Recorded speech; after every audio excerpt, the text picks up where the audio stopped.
بۆنەی 42 ساڵی حزبی سۆسیالیست وەیە و لە دوای خۆتان نەزانن ڕووداوەکانی ئەو دوایە و لە دوای ڕیفراندۆم و لە دوای ئەوانە گەلە کۆمەکیەک لە خەڵکی کوردستان کرا لە هەموو لایەکەوە لەسەر پێشمەرگە بە تایبەتی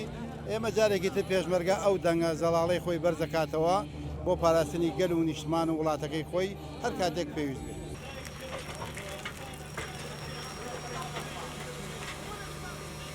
هەموو جۆرە چەکێک خۆتانی سایبیدن سەیری بکەن هەموو جۆرە بەڵام چەکەکاری ئەمەمووی چەکی کۆنا هیچ چەکی تازەی تێدا نییە ئەو چەکانەمووی لە حکوومەتی عێراقی گیراوەیە کاتی خۆی لە شەڕە دەستکەوتووە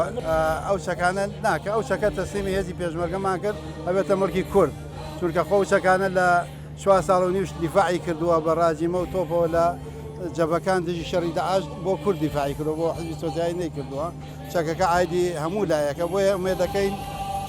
ئێمە بتوانین چۆن لە سەرەتای 92شەوە داوامان کرد ئێمە هاوێنێک بین زیاتر بۆ یەخستنی هێزی پێشمەرگەی کورد بەشدارەکان لە ڕاستیە فەرماندەکان نەزان بەڵام بەشێکی کەم پێشمەرگە بەشدارە پێم وایە لە حدودی